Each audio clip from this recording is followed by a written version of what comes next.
तो इस एपिसोड की शुरुआत में दिखाते हैं कि हमारा वोशन, स्वर्ड एम्पर और स्वर्कल लीडर तीनों जब अपना मिशन पूरा कर लेते हैं, वहां से वापस आने के बाद ये लोग वापस घर जाने का फैसला करते हैं। तो यहाँ पर सोमी को दिखाता है कि सोमी काफी ज्यादा उदास होती है। वो अपने डैड से कहती है, डैड क्या हम लोग वाकई में शाओलिंग टेम्पल को विजिट नहीं कर सकते? तो स्वर्ड एम्पर से कहता है कि हम लोग अभी घर वापस जाने वाले हैं। मैं तुमसे वादा करता हूँ कि घर जाने के बाद मैं तुम्हें एक बोर्ड के ऊपर लेकर डोंगटिंग लेक में जाऊंगा, वहां पर जाकर हम लोग मछलियां पकड़ेंगे। तो सोमी कहती है, क्या वाकई में ग्रैंडपा, क्या हम लोग बहुत दूर जाएंगे? तो वो कहते हैं, हाँ बहुत दूर तक जाएंगे, लेकिन साथ ही वो कहती है फिर भी हम लोग यहाँ पर टेम्पल को एक बार तो देख ही सकते हैं, हम लोग शाओलिन टेम्पल को बाहर से देख लेंगे। तो मेरा वुजन से कहता है कि अच्छा ठीक है, मुझे बताओ क्या शाओलिन टेम्पल तुम्हें इतना ज्यादा पसंद है? तो वो कहती है, हाँ डैड मुझे यहाँ पर शाओलिन टेम्पल को देखना था, मैंने सुना है वो बहुत ज्यादा बड़ा है। इसी के साथ वुजन उसके हाथ के ऊपर लकड़ी का बना हुआ एक शाओलिन टेम्पल रख देता और कहता है ये देखो। तो वो सोमी बहुत ज्यादा खुश हो जाती है और कहती है ये तो छोटा मिनी शाओलिन टेम्पल है। तो वो भागती भी आके बढ़ती है और कल्ट लीडर से कहती है, ग्रैंडपा ग्रैब्स ये देखो, ये एक शाओलिन टेम्पल है। तो ग्रैंडपा से देखकर कहता है, क्या वाकई में ये कहाँ से आया? मुझे भी एक चाहिए, मुझे भी एक चाहिए। तो हमारा वुजन से कहता है कि मैंने इसे खुद बनाया है। तो वो कहता है, क्या वाकई में तुमने बनाया है? तो हमारा वुजन कहता है कि हाँ मैंने इसे बनाया है। तो वो कहता है कि मेरे लिए भी एक बना कर दो, मैं जहाँ पर तुम्हारे साथ इतने दिनों से और इतने दिनों से मैंने तुम्हारे साथ मिलकर कितने मिशन को पूरा किया, तो क्या तुम मेरे लिए इतना नहीं करोगे? तो वुजन कहता है नहीं। तो वो कहता है क्यों तुम नहीं करोगे? तुम्हारा वुजन कहता है क्योंकि मैं यहाँ पर ये नहीं करना चाहता, क्योंकि ये बहुत ज्यादा थकान वाला काम है और मैं बहुत ज्यादा थका हुआ इंसान हूँ। जबकि कट लीडर से कहता है कि ये क्या बात हुई, मैं कब से तुम्हारे साथ हूँ, तुम मेरे लिए इतना नहीं कर सकते। इसी के साथ ही हमारा समाते आगे बढ़ता है और उसके कान में कुछ कहता है। जब उसके कान में कुछ कहता है तो वो कहता है, क्या तुम्हें वाकई में लगता है ये काम करेगा? तो समाते उसे कहता है, हाँ ये काम करेगा। तो इसी के साथ ही कट लीडर अपने पास से नियांग निकालते हैं और उसे कहता है कि मैं यहाँ पर तुम्हें पूरे 10 सिल्वर नियांग्स दूंगा, क्या तुम फिर मेरे लिए ये काम करोगे? तो वो कहता है, हाँ क्यों नहीं, वापस पहुंचने के बाद मैं तुम्हें बना दूंगा। ये बात सुनने के बाद कट लीडर भी काफी हैरान होते हैं और साथ ही वो कहते हैं, तुम किस किस्म के मार्शल आर्टिस्ट हो? तो मार्शल आर्टिस्ट को सिर्फ और सिर्फ मार्शल आर्ट से मतलब होता है, लेकिन तुम तो हर वक्त पैसे ढूंढते रहते हो। तुम्हारा वोजन उसे कहता है कि सिर्फ और सिर्फ मार्शल आर्ट्स के साथ एक बच्चे को नहीं पाला जा सकता, मुझे यहाँ पर बच्चे को पालने के लिए पैसे चाहिए। और साथ ही उन्हीं पैसों के साथ वहां पर सोमी के लिए डम्पलिंग्स खरीद देता है। तो ये देखकर समाते कहता है, मुझे बताओ कि तुम लोगों ने कल रात को जो कुछ भी करना था क्या वो कर लिया, क्योंकि तुम लोग एक खास मिशन के ऊपर गए थे। स्वर्ड एम्परर से कहता है कि नहीं कुछ भी नहीं हुआ। समाते कहता है कि ये किस किस्म की बात हुई, मुझे पता है कि कल कुछ ना कुछ तो हुआ था, कल जहाँ पर बहुत ज्यादा शोर हो रहा था रात के वक्त नैमगोंग फैमिली में म्यूरियम अलायंस में कुछ हुआ था। तो ग्रैंडपा से कहते हैं नहीं ऐसा कुछ भी नहीं हुआ, चुपचाप बैठे रहे। और साथ ही वो अपनी मुट्ठी बंद करते हैं और कहते हैं, अगर तुम यहाँ पर रोज ज्यादा बात करोगे तो फिर तुम्हारे दांत टूटेंगे। तो वो कहता है, अच्छा ठीक है, मुझे लगता है कुछ भी नहीं हुआ होगा। और साथ ही वो सोच रहा था, ये लोग देखो जहाँ इस तरह शो करवा रहे हैं जैसे कुछ हुआ है नहीं, मुझे पता है कि रात को ये तीनों निकल गए थे और तीनों ने कुछ ना कुछ तो किया होगा। इसके साथ ही नेक्स्ट सीन जो होता है हमें एक मेन हाउस का दिखाया जाता है, जहाँ पर बाकी की बची हुई 5 फैमिलीज होती है बैठी होती है, क्योंकि यहाँ पर टोटल 8 बड़ी फैमिलीज होती हैं, उनमें से 3 बड़ी फैमिलीज डिस्ट्रॉय हो चुकी हैं और उनमें से सिर्फ और सिर्फ 5 फैमिलीज बचती हैं। और वो सभी लीडर्स वहां पर बैठकर आपस में चर्चा कर रहे होते हैं, सभी एक दूसरे से बात कर रहे होते हैं कि अब यहाँ पर क्या करना चाहिए, क्योंकि यहाँ पर ओयोंग क्लैन का जो स्वर्ड सेंट था वो तो बहुत ही बुरा इंसान निकला। वो म्यूरियम अलायंस का लीडर बनने के बाद उसने यहाँ पर अलायंस को बहुत ही बुरी हालत में पहुंचा दिया। स्वर्ड एम्परर के मरने के बाद से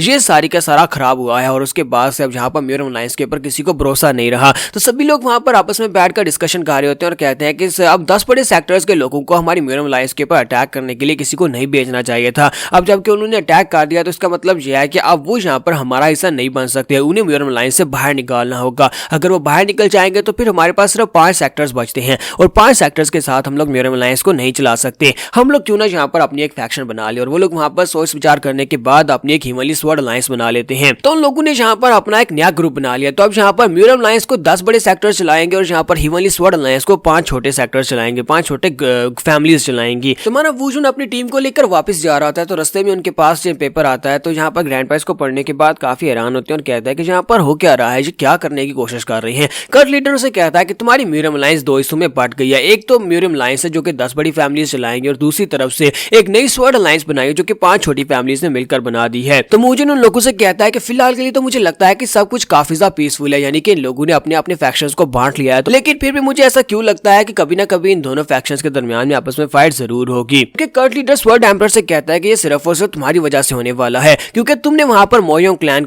के लीडर को छोड़ दिया। उसके बेटे के मरने के बाद वो पहले से भी ज्यादा गुस्से में होगा। अगर तुम उसको जिंदा नहीं छोड़ते तो ये सारी मुश्किल हाल हो जाती। पता नहीं वहां पर स्वर्ड एम्परर क्या सोच रहे थे जिसकी वजह से उन्होंने उसको छोड़ दिया, क्योंकि उन्हें नहीं पता कि असल में वो आगे जाकर और क्या करने वाला है। जबकि हमारे वुजन को अंदाजा होता है। वुजन कहता है कि उस बंदे का बेटा मरा है, तो वो डिस्पेयर की वजह से और भी ज्यादा डेविलिश जोन में चला जाएगा और जब उसकी पावर्स और ज्यादा इंक्रीज हो जाएंगी तो उसके बाद वो वापस आएगा बदला लेने के लिए। ना वो म्यूरियम अलायंस को छोड़ेगा, ना वो स्वर्ड अलायंस को छोड़ेगा। यहीं पर बातें करते करते ये लोग अपने मैनर के बाहर पहुंच जाते जाता है। जैसे ये लोग अपने मैनर के बाहर पहुंचते हैं तो स्मार्टे कहता है मैनर मास्टर एक गड़बड़ है। तो वो उसे कहता है कि अब क्या हो गया। वो कहता है कि सर हम लोग तो घर को बंद करके गए थे, ताला लगा कर गए थे, वो देखे लेकिन घर के किचन के अंदर से धुआं निकल रहा है। ये बात सुनने के बाद वो लोग कहते हैं क्या धुआं निकल रहा है। इसी के साथ ही वूजन बाहर निकल कर देखता है और कहता है कि ऐसा कैसे हो सकता है, लगता है घर के अंदर कोई चोर घुस गया है जो कि खाना बनाकर खा रहा है।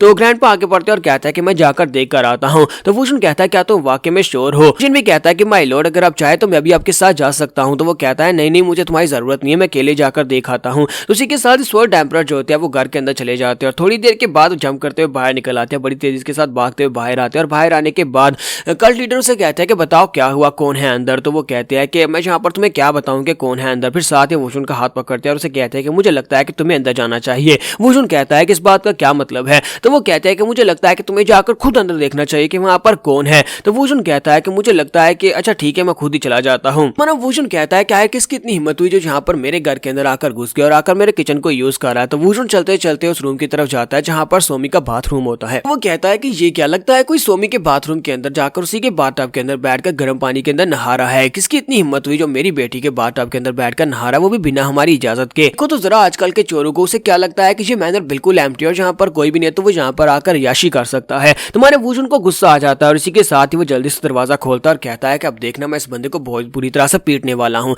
जैसे हमारा वूजन अंदर जाता है तो अंदर जाकर देखता है कि वहाँ पर सामने बाथटब के अंदर शुई बैठी होती है। शुई वहाँ पर पानी के अंदर बैठकर नहा रही होती है। तुम्हारा वूजन उसे देखने के बाद उसे कहता है कि तुम यहाँ पर क्या कर रही हो। जबकि शुई बेचारी को वहाँ पर एक जबरदस्त झटका लगता है क्योंकि हमारे वूजन ने उसे नंगा नहाते हुए देख लिया और वो जबरदस्त चीख मारती है। तो उसी के बाद बेचारी शुई की हालत तो ऐसी खराब हो जाती है जैसे उस बेचारी की इज्जत लुट गई और वो वहाँ पर वहीं पर उदास होकर बैठी होती है। कि हमारा वूजन जो होता है वो स्वर्ड एम्परर से कहता है कि तुमने जानबूझकर किया, तुम्हें पता था कि वहाँ पर तुम्हारी पोती है। स्वर्ड एम्परर से कहता है कि नहीं नहीं ऐसा कुछ भी नहीं है, मैं तो वहाँ पर देख रहा था कि हो सकता है कि वहाँ पर बाथटब के अंदर कोई नहा रहा हो तो उसी वजह से मैं जल्दी से वापस आ गया और तुम्हें कहा कि तुम जाकर देखो, मुझे नहीं पता था कि वहाँ पर बाथरूम के अंदर शुई होगी। लेकिन साथ ही ग्रैंडपा से कहता है कि मुझे एक बात तो बताओ क्या वहाँ पर कुछ हुआ, क्या तुमने उसे देखा, मतलब तुमने तो उसे देखा ही होगा ना वहाँ पर नहाते हुए और तुम दोनों के दरमियान में कुछ हुआ तो होगा। वैसे ऐसा होना पॉसिबल तो नहीं है क्योंकि तुम तो वाकई में बिल्कुल एक पत्थर दिमाग हो। कल्ट लीडर यहाँ पर उसकी बातें सुनने के बाद सोच रहे होते हैं ये बुढ़ा तो बहुत ज्यादा बेशर्म है, देखो तो जरा यहाँ पर इस लड़के को अपनी पोती खुद ही सर्व कर रहा है, ये अपनी पोती उसे पेश कर रहा है, मुझे लगता है कि ये इसके साथ अपनी पोती की शादी करवाने के चक्कर में है। तो ग्रैंडपा हमारे वूजन से कहते हैं कि तुम्हारे जैसे हेल्दी यंग मैन को इस तरह के क्राइम नहीं करने चाहिए। तुमने जहाँ पर एक लड़की को नहाते हुए देखा है तो अब उसकी सारी जिम्मेदारी तुम्हारी है, तुम्हें उसकी सारी की सारी जिम्मेदारी को उठाना होगा। किसी औरत की जिंदगी से इस तरह नहीं खेल सकते। तो उसी के साथ सोमी भी वहाँ पर आ जाती है और कहती है कि देखो देखो शुई तुम सभी कुछ